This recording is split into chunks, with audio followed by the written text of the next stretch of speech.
Ce matin, nous allons parler de la nécessité du discipulat. La semaine dernière, nous avons parlé de la nécessité des signes et des prodiges. Et nous étions très heureux de savoir que les signes et les prodiges sont pour aujourd'hui. Et non seulement ils sont pour aujourd'hui, mais ils sont nécessaires aujourd'hui. Mais il y a autre chose qui est pour aujourd'hui et qui est nécessaire aujourd'hui, c'est d'être un disciple et de faire des disciples. Quelqu'un va se reconnaître dans ce message. Je crois qu'en tant qu'Église, Dieu nous amène à une autre phase encore. Il nous amène à une autre phase. Et dans cette nouvelle phase, c'est un temps pour quelqu'un d'approfondissement. C'est un temps d'approfondissement et un temps de croissance. Amen. Et c'est le choix de quelqu'un de croître, le choix de quelqu'un de laisser Dieu l'amener dans un autre niveau de fonctionnement spirituel. Regardez avec moi dans Matthieu 28, la nécessité du discipulat. Matthieu 28 au verset 16, nous connaissons très bien ce passage pour la plupart d'entre nous. Nous connaissons très bien ce passage et c'est le passage où Jésus nous donne notre mandat en tant que chrétien. Et juste avant de quitter la terre, il parle avec ses disciples. Et nous avons plusieurs récits de ce que Jésus a fait après sa résurrection, ce qu'il a dit. Mais il y a quelque chose de particulier dans ce passage parce qu'il contient réellement le mandat et la raison d'être du chrétien. La raison pour laquelle nous sommes encore sur la terre. Et c'est important que nous le voyions en tant que tel, parce qu'il y a différentes raisons pour lesquelles nous nous convertissons. Ou plutôt, il y a différentes circonstances qui nous poussent à venir à Jésus. Mais lorsque nous venons à Jésus, nous devons saisir ce que Jésus dit concernant le sens de notre existence. Ici, le Seigneur dit ceci, les 11 disciples allèrent en Galilée, sur la montagne que Jésus leur avait désignée.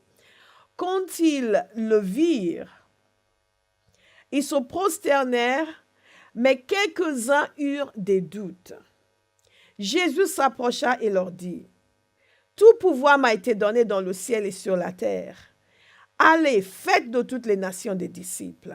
Baptisez-les au nom du Père, du Fils et du Saint-Esprit.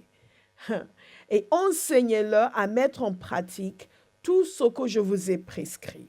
Et moi, je suis avec vous tous les jours jusqu'à la fin du monde. » Nous voyons donc Jésus ici dire à ses disciples et à nous, à tous ceux qui croient en lui, d'aller agir en son nom. Et nous avons vu leur action, le début de leur action en son nom. La semaine dernière, lorsque nous avons parlé des signes et des prodiges, le jour de la Pentecôte, quand le Saint-Esprit est arrivé, il a dit, vous recevrez une puissance de Saint-Esprit survenant sur vous.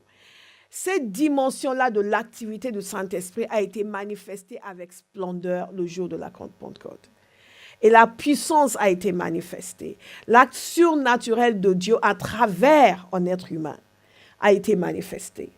Et nous avons vu par la suite la guérison de l'homme qui mendiait devant le temple et comment cela a suscité un tollé et comment les apôtres ont demandé que Dieu guérisse encore, qu'il agisse encore. Nous voulons qu'il agisse encore. Amen. Qu'il agisse encore. Et ainsi de suite. Donc le récit de l'activité de puissance de Dieu à travers eux.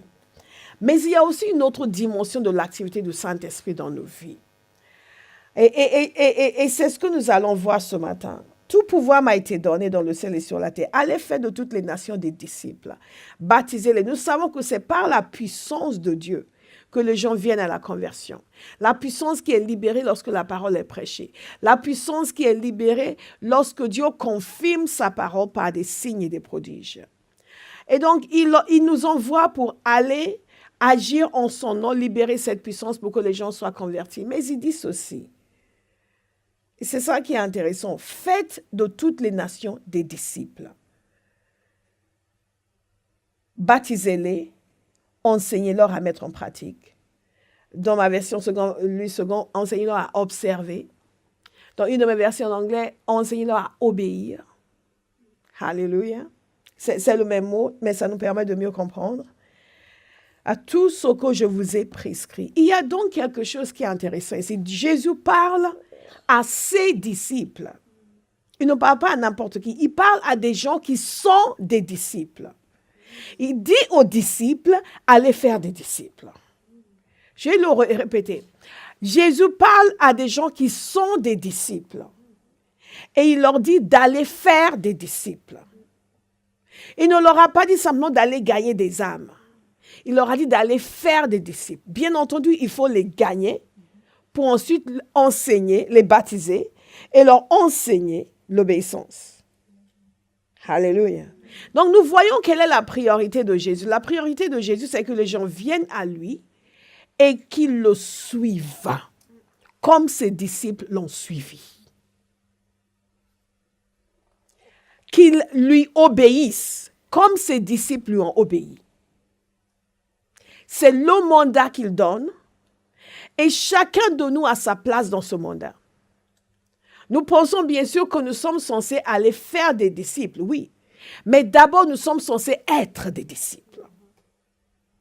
Je vais mettre quelqu'un au défi ce matin de décider une fois pour toutes qui va être un disciple. Dans l'église du 21e siècle, nous avons oublié le sens du mot disciple. Et nous avons oublié que nous sommes censés être des disciples. Et dans beaucoup de nos églises, simplement, nous accueillons les gens les dimanches, nous les caressons dans le sens du poil, nous les encourageons, et ainsi de suite, et ils retournent vivre leur vie comme ils l'entendent. Nous les encourageons à être bons, à être doux et gentils et aimables. Nous les encourageons à faire de leur mieux pour être un bon chrétien. Et ensuite, ils retournent, ils font comme ils veulent. Et une des crises que nous vivons dans le monde chrétien aujourd'hui, c'est une crise d'indifférence vis-à-vis de Jésus. Une indifférence qui est visible par nos vies de rébellion et de manque d'obéissance. Nous étions en train de voir à la prière hier la question de la centralité de la croix. Et que quand nous avons une compréhension et une révélation du fait que la croix est une réalité, ce n'est pas juste une histoire, des fables habilement conçues. On va fonder une religion, donc on va définir quelque chose qui est sympathique et agréable. On prend un peu ici, on prend un peu là, comme certains ont fait. On prend un peu ici, un petit peu là, et on met tout ça ensemble, et on a une religion. C'est ce que Pierre essaie de leur faire comprendre. On ne sommes pas en train de vous raconter des histoires. Nous parlons de ce que nous avons vu. Nous sommes des témoins oculaires de sa majesté. Sa mort, sa résurrection, son ascension. Que l'évangile, la foi chrétienne est basée sur une réalité, quelque chose de concret, de réel qui s'est vraiment passé. Une vérité objective et immuable. Est-ce que quelqu'un me suit ce matin? Une vérité objective et immuable, une réalité, en Dieu qui s'est fait chair, qui a réellement marché parmi nous et qui est venu pas parce qu'il était maso, mais parce qu'il y avait une question de salut de l'humanité qui était capitale et qu'il n'y avait pas d'autre moyen, sinon il ne serait pas venu. Nous ne pouvons pas croire que Jésus est le Fils de Dieu et croire qu'il y a d'autres moyens de salut. Cela veut dire que Jésus a perdu son temps. Parce que si Dieu s'est incarné, alors que ce n'était pas vraiment nécessaire, la prophétesse Florentine n'aurait pu faire l'affaire.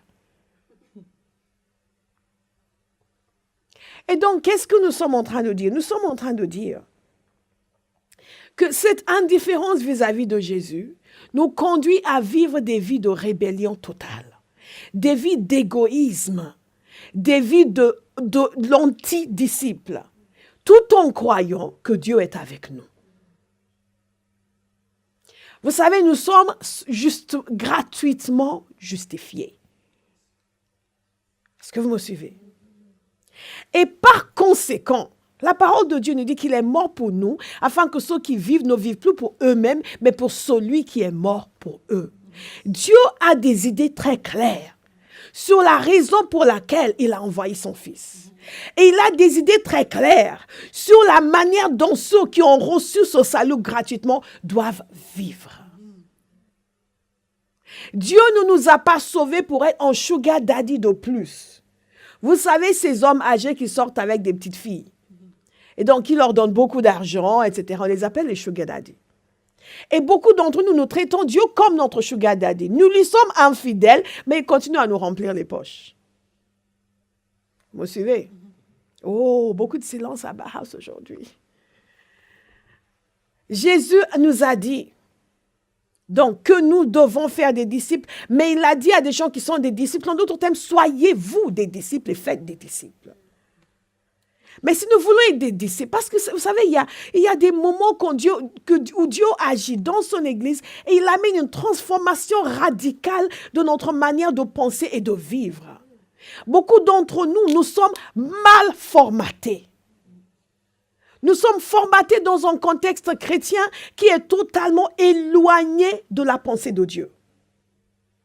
Donc nous sommes nés de nouveau. Tout ce que nous voyons, c'est que Dieu va s'occuper de moi, mais il sait que, Dieu sait que nous sommes chers. Donc je vis comme je veux, c'est pas grave, je parle comme je veux, j'agis comme je veux, ça n'a aucune importance. Je viens à l'église, mais comment ils font, comment ils sont ici, cela, je critique tout, personne ne trouve grâce à mes yeux, je rentre chez moi, je fais n'importe quoi. Où est le problème? Je suis né de nouveau. J'avais envie de dire God punish the devil. C'est une distorsion totale de la foi chrétienne. Et c'est la raison pour laquelle nous ne vivons pas les gloires du royaume. Nous regardons ces choses. Cette vie chrétienne doit être plus belle que ce que je vis. Cette vie chrétienne doit être plus glorieuse que ce que je vis. Cette vie chrétienne doit être plus agréable que ce que je vis. Mais je ne peux pas la vivre tant que je ne me soumets pas à ces principes. Quelqu'un va dire Amen. Amen. Alléluia. Jésus nous a sauvés pour que nous soyons des disciples. Que nous soyons des brebis, non pas des chèvres. Un disciple, c'est quelqu'un qui suit son maître. Qui suit son maître. Qui obéit à son maître. Qui reçoit les enseignements de son maître. Et qui, devenu mature aussi, propage les enseignements de son maître. Un disciple, ce n'est pas quelqu'un qui reçoit l'aide de son maître et qui passe son temps à demander encore plus l'aide de son maître. C'est ce que nous sommes. Mais c'est quelqu'un qui devient comme son maître. Jésus lui-même nous dit que quand ton disciple est bien formé, il sera comment? Comme son maître. Donc, lorsque Jésus dit que nous devons être des disciples, il est en train de dire que nous devons devenir comme lui. La destinée de chaque chrétien est de devenir comme Jésus. Ce que nous appelons en anglais Christ-likeness. Quand nous étions encore dans le monde et que ces chrétiens qui avaient des longues robes et de longs foulards, mais qui avaient quand même ceci, étaient sérieux avec leur foi. Aujourd'hui, nous sommes fardés, nous sommes super élégants, super élégantes, nos costumes, wow, wonderful. Très élégants mais creux. Et il y a beaucoup de gens qui sont convertis aujourd'hui qui pensent que le but de leur conversion, c'est qu'ils viennent à l'église pour danser et chanter et que Dieu remplisse leur poche. Dites, c'est faux. C'est faux. Non, non. Jésus a dit, faites des disciples. En d'autres termes, enseignez les gens que vous aurez gagnés. Amenez-les à devenir comme moi. Comme moi. Comme moi. Pas comme Pasteur Bola, comme Jésus. Comme Jésus. Comme Jésus. Donc, chacun doit se dire, oh, donc ça, c'est le plan de Dieu pour moi, que je devienne comme Jésus. Que je devienne comme Jésus. Quand je comprends que je suis censé devenir comme Jésus, je cesse de rouspéter quand on me fait des remarques sur ma conduite. Je cesse de chercher à chaque fois à faire les choses à ma manière et à trouver que les autres ne sont pas bien parce qu'ils ne sont pas d'accord avec moi. Parce que je dois me dire, je ne me mesure pas contre la sœur qui est devant moi, qui a 2 ans de conversion, qui n'est pas encore totalement sanctifiée. Non, je ne sais pas, mais hey, regarde, elle, moi après tout. Non, je me mesure par rapport à Jésus. Le 6 et le 7 avril, c'est encore une fois le week-end prophétique. La journée de samedi et le dimanche matin. Ce sera un temps dans la parole de Dieu, ce sera un temps pour entendre la voix du Saint-Esprit. Dieu parle aujourd'hui et il change les vies. Je vous invite à nous rejoindre le 6 et le 7 avril pour le week-end prophétique. Shalom.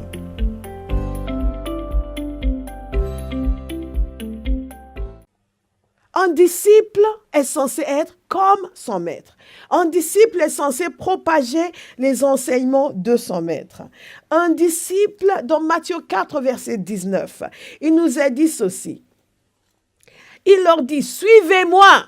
Quand il est allé appeler ses disciples, suivez-moi et je ferai de vous des pêcheurs d'hommes. Aussitôt, ils laissèrent les filets et le suivirent. Vous savez, c'est extraordinaire parce qu'ils l'ont suivi parce qu'ils ont vu quelque chose en lui.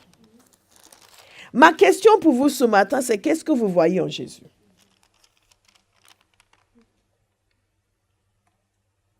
Qu'est-ce que vous voyez en Jésus?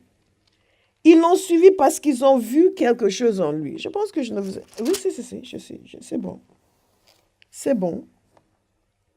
Ils l'ont suivi parce qu'ils ont vu quelque chose en lui.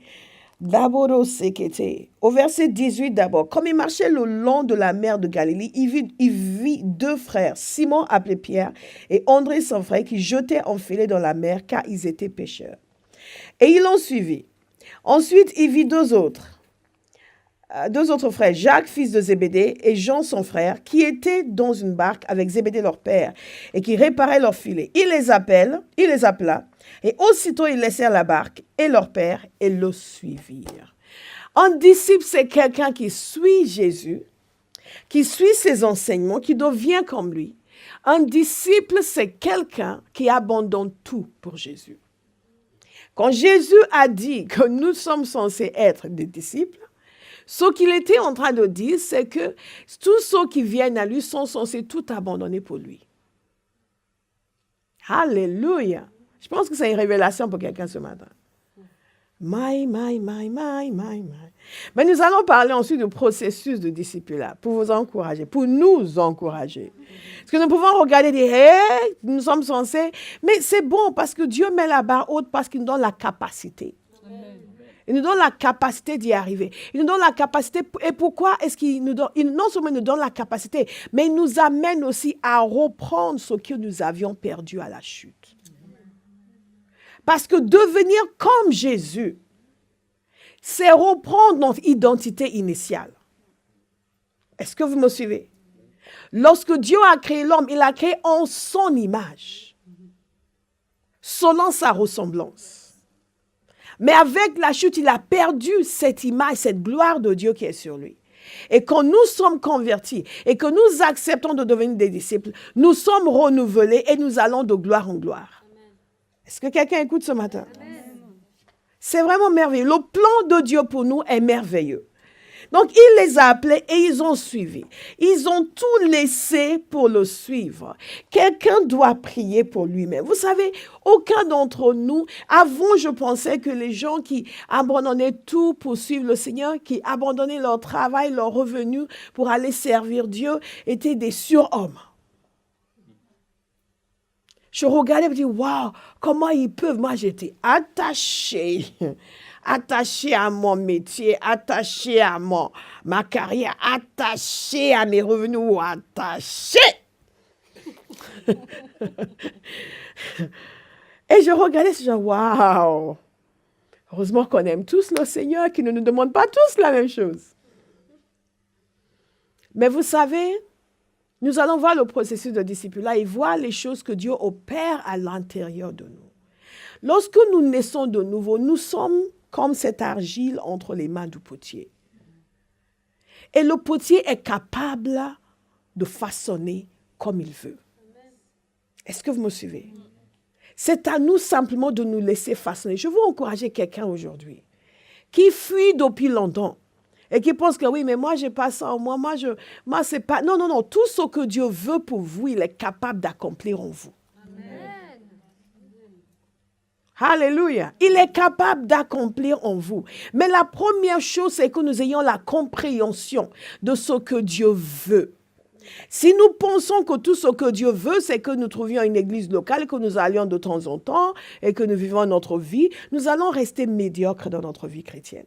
Et nous allons rester ballottés à droite et à gauche. Nous allons rester instables, qui est le lot de beaucoup de chrétiens. Parce que ce n'est pas ça ce qu'ils sont censés vivre. Leur vie est censée être différente. Vous savez, quand vous avez une entreprise, ou quand vous avez regardons des choses simples. Vous faites de la cuisine. Si vous voulez un gâteau au chocolat, il faut mettre du chocolat. C'est très simple. Si vous voulez un gâteau au chocolat et que vous ne mettez que de la cannelle, curieusement, il n'y aura pas de chocolat dans le gâteau. Nous, chrétiens, nous voulons un gâteau au chocolat et nous mettons de la cannelle. Mais pourquoi ma vie est comme ça? Pourquoi je ne suis pas stable? Mais je suis censée avoir autorité. Pourquoi je ne peux pas? Parce que tout fait partie de la même équation. Le même Dieu qui a dit « devenez des disciples » est le même Dieu qui a dit « tout pouvoir m'a été donné » est le même Dieu qui a dit « vous ne luttez pas contre la chair et le sang ». Il n'y a pas une vérité qui est bonne et l'autre partie, on ne veut pas. C'est que c'est en suivant ces principes sur toute la ligne que nous vivons la vie victorieuse que nous sommes censés vivre. Je veux entendre quelqu'un dire Amen. Amen. Alléluia. Amen. Disciple de Jésus. Disciple de Jésus. Un disciple, c'est quelqu'un qui abandonne tout pour son maître. Si un disciple, c'est quelqu'un qui abandonne tout pour suivre, nous avons vu les disciples, ils ont vu quelque chose en Jésus. Ils ont reconnu quelque chose et ils l'ont suivi. Ils ont tout laissé derrière. Ils ont laissé derrière les épouses, les maisons et ceux-ci ont laissé derrière leur père. Papa devait dire, vous allez où? Mais on suit le maître. Quel maître? À celui dont vous avez... l'entreprise, moi, Ils sont partis. Et ils l'ont suivi. Il ne les a pas installés dans les palais. Parfois, il y a des chrétiens qui disent, oui, votre église se réunit où? Alors, donc, vous avez ça, vous avez tel service, vous avez tel service, vous avez tel service pour... Il faut un service pour mon mari, il faut un service pour moi, vous avez un service pour les femmes, un service pour les hommes, un service pour les ados, un service pour les enfants, un service pour les nourrissons. Vous n'avez pas de programme spécial pour les nourrissons? Ah non, c'est pas pour moi. Vous avez combien de chorales? Chorale a cappella, ok, chorale non cappella, chorale di cappella, chorale avec cappella. Non, nous, il nous faut... Vous avez tout ça, mais vous n'avez pas de gré cappella. Non, il nous faut un gré cappella. Non, il nous faut un gré. Parce que nous, vous savez, parce que quand on cherche une église, nous, il faut que ce soit un endroit où il y a un avec cappella, di cappella, beau cappella, pas cappella et gré cappella. Oui, je sens que Dieu m'attire pour venir, mais enfin, regardez, il n'y a pas tout ça. Nous sommes devenus des gens qui, comme si on était en buffet chrétien. Nous, qu'est-ce qu'il y a là? Qu'est-ce qu'il y a là? Ce pasteur, qu'est-ce qu'il prêche? Il ne prêche pas trop la sanctification, j'espère. D'accord, on peut l'écouter un petit peu. Non, moi j'écoute et quand il commence à parler de soyez saints, j'éteins et je passe à l'autre. Quel malheur! Quel malheur a frappé l'Église de Jésus-Christ. Et cette mentalité n'est pas si rare que ce que vous pouvez imaginer. Quel malheur. Non, ça c'est mon église, mais apparemment là-bas, ils font une série sur ça. Donc je vais aller pendant 5 semaines. Quand ils auront fini là, parce que nous en ce moment, il faut... non, c'est une série spéciale sur le mariage. Ça marche toujours. C'est une série spéciale sur le mariage. Oui, je vais y aller parce que... À ce moment-là, il ne parle pas beaucoup de mariage, il parle tout le temps de sanctification. On veut trop de sanctification. Là, c'est... Quand on va finir là-bas, on va revenir. On va dire à pasteur qu'on était en Chine. Quel malheur a frappé l'Église de Jésus-Christ. Jésus a pris ces hommes et l'ont suivi. Et ces femmes aussi qui l'ont suivi, qui ont pourvu à ses besoins. Et elles ont suivi, elles ont vécu dans la difficulté. Elles ont dormi ici, là. Bon, parfois, elles avaient des beaux endroits, parfois non. Mais il ne les a pas invités dans un palais. Pierre n'a pas dit, OK, je dois te suivre. OK, où est-ce qu'on va dormir? Qu'est-ce qu'on va manger? On va avoir le dessert ou c'est quand même 3 fois par semaine. Ils ont suivi.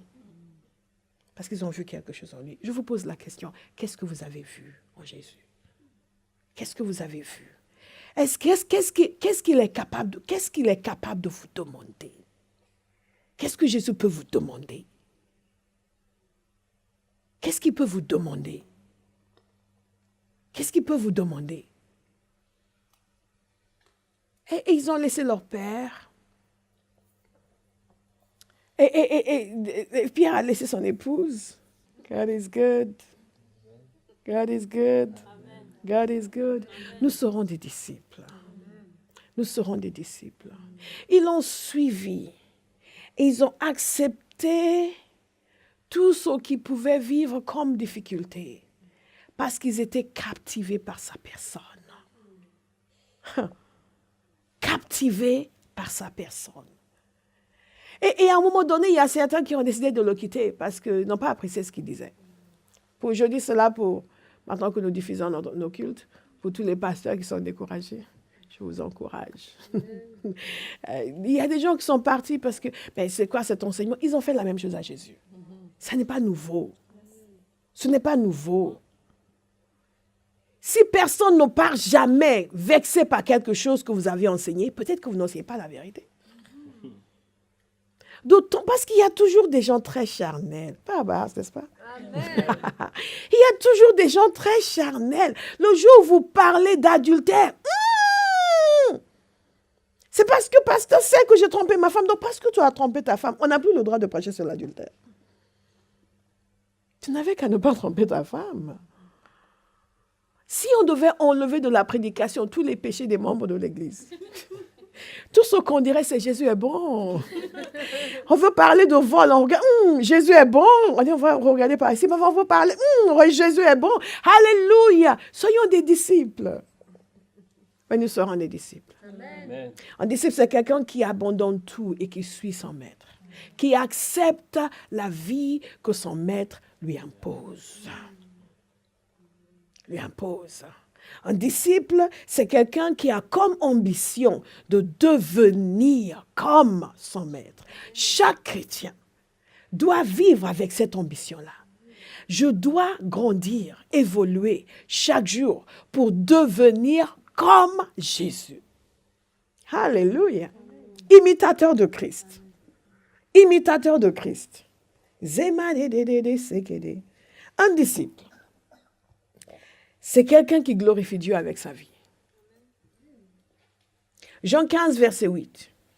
Ce qui manifeste la gloire de mon Père, c'est que vous portiez beaucoup de fruits. Vous serez alors vraiment mes disciples. Vous serez alors vraiment mes disciples. Jésus est en train de nous dire ce qui nous qualifie pour nous appeler des vrais disciples.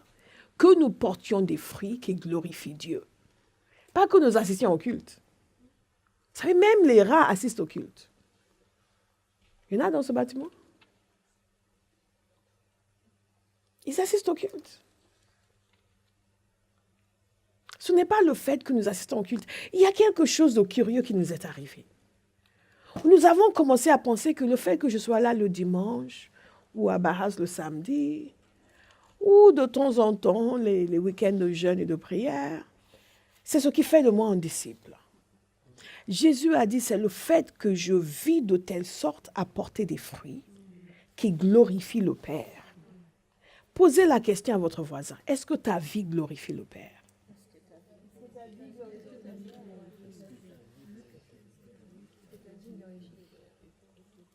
Est-ce que ta vie glorifie le Père? Posez une autre question. Est-ce que tu te soucies du fait que ta vie doit glorifier le Père?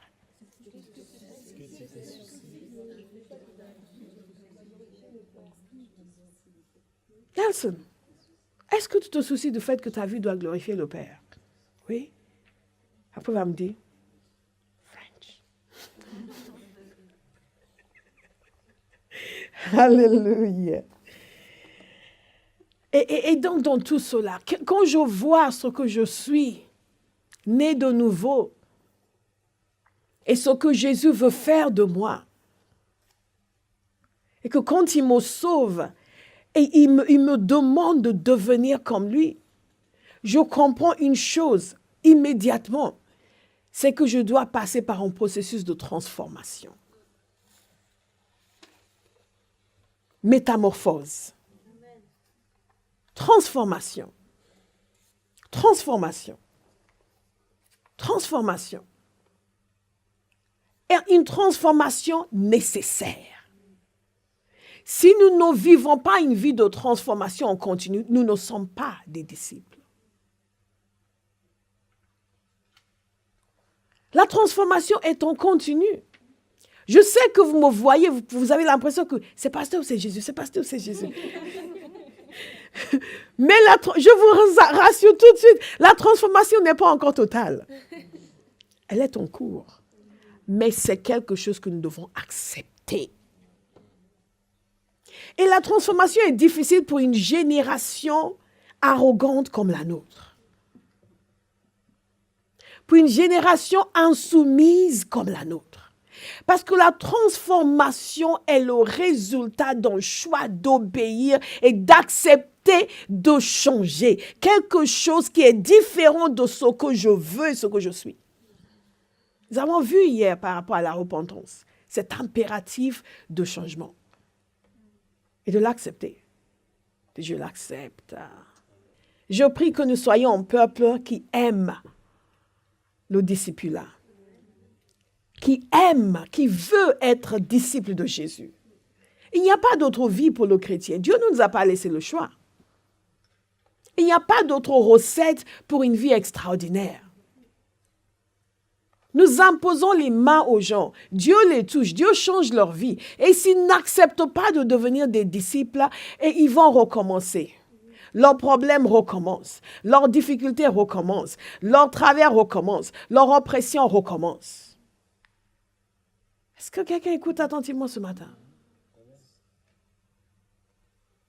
Donc, c'est l'autre versant du message sur les signes et les prodiges. Donc, les signes sont nécessaires. Jésus agit par les signes et les prodiges, mais nous ne vivons pas nos vies chrétiennes par des signes et des prodiges. Je n'ai pas besoin d'un miracle pour me lever le matin pour prier. Je n'ai pas besoin d'une imposition de main pour dire « j'aime Jésus ». Je n'ai pas besoin de voir un ange venir m'annoncer « il est 7 heures du matin ». L'Éternel nous dit de venir te lever. Il veut communier avec toi. Non. Si vous attendez cela, vous ne serez jamais un chrétien sérieux. Jamais. Jamais, mais jamais. Jamais. Vous allez entendre des chrétiens dire oui, mais si le Seigneur voulait que je me lève le matin pour me prier, il va me le dire. Il va te le dire. Comment? Tu ne lui parles pas. Comment est-ce qu'il va te le dire? Par quel moyen est-ce qu'il va te le dire? Et il va m'envoyer un ange. Waouh, tu attendras longtemps.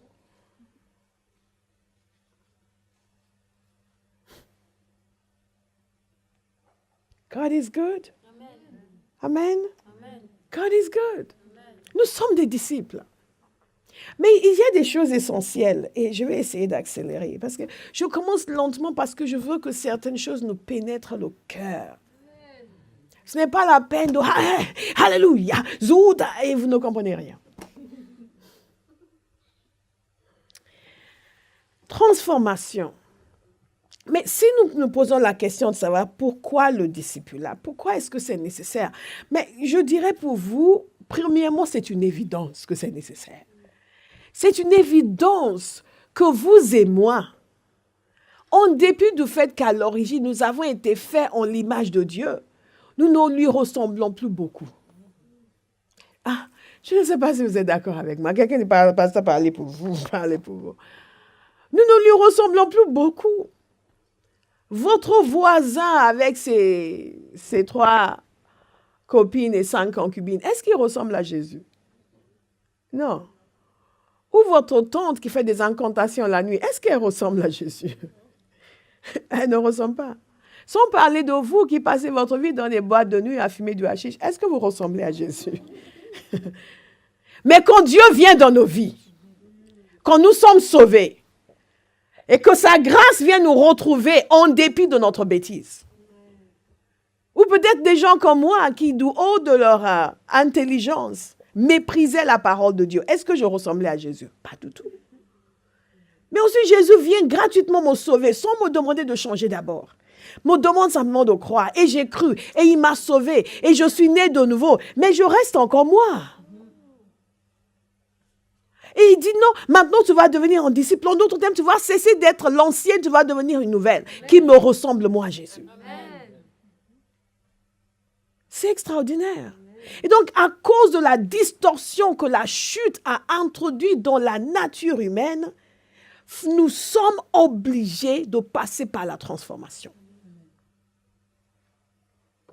Parce que le style de vie que Dieu a pour nous, ce n'est pas une question de gestion en continu de péché. Pour certains, la vie chrétienne, c'est juste un processus on manage nos péchés. Je suis colérique, mais j'essaie de ne pas être trop. Je ne suis jamais délivré de ça. Je fais des rêves bizarres la nuit, mais j'essaie de ne pas trop en faire. Je ne suis jamais délivré de ça. Je trompe mon mari, mais j'essaie de ne pas le tromper avec trop de personnes en même temps. Ou d'espacer les séances. Je ne suis jamais délivré de ça. Ou je fume tout ce qui passe et je vole pour le faire.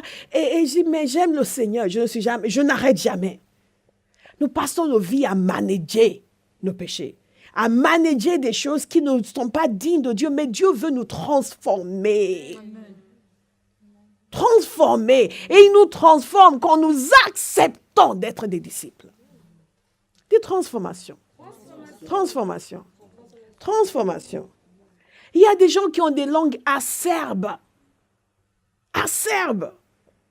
Ils descendent tout et personne ne trouve grâce à leurs yeux. Ils disent, oui, mais Dieu m'a donné un esprit critique. Non, non, non. Non, non, Satan t'a donné une langue de vipère. C'est fondamental de saisir cette nécessaire transformation que nous devons absolument vivre. Parce que nous sommes faits en son image, mais nous ne lui ressemblons plus beaucoup. Et donc, à la conversion, qu'est-ce qui se passe? Dieu amène un changement, quand nous le voulons. Moi, je le veux. Moi, je le veux. Pourquoi donc le discipulat? À cause de la contamination de la chute. Pourquoi donc le discipulat? À cause de l'objectif de Jésus. L'objectif de Jésus, c'est que nous soyons des gens qui sont comme lui. L'objectif de Jésus, c'est que nous portions des fruits et que nous glorifions le Père. L'objectif de Jésus, c'est que nous fassions les mêmes œuvres que lui a faites et des plus grandes encore. Dieu a des grandes ambitions pour ses enfants. Dieu a des grandes ambitions pour ses enfants. Et moi, je suis contente d'en faire partie. Certains d'entre vous, vos parents avaient des grandes ambitions pour vous. D'autres, vos parents n'y croyaient pas trop. Tout ce qu'ils voulaient, c'est que vous vous sentiez plus ou moins bien dans la vie, que vous puissiez vous débrouiller. Mais Dieu a de grandes ambitions pour vous. Moi, je dis Alléluia. Alléluia. Il a de grandes ambitions pour nous. De grandes ambitions, à cause de l'objectif de Dieu, à cause du royaume de Dieu, à cause de le nécessaire retour au plan initial de Dieu.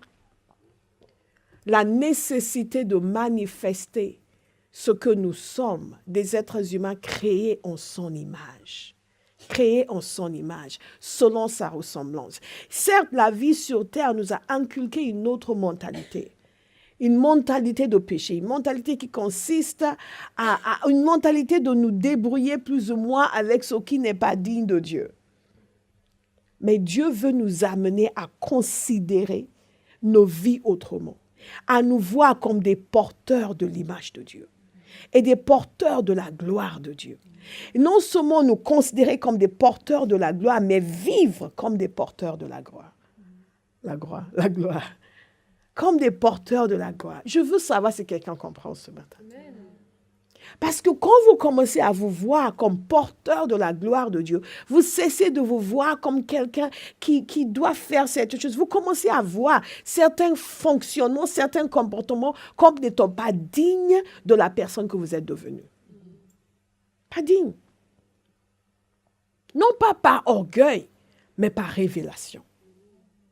Parce qu'il y a certaines choses que nous faisons par orgueil, mais là non, par révélation. Parce que vous savez que né de Dieu, créé en l'image de Dieu, positionné en Christ, il y a un certain fonctionnement qui ne vous convient plus, qui n'est plus digne de vous. Alléluia. Le 6 et le 7 avril, c'est encore une fois le week-end prophétique.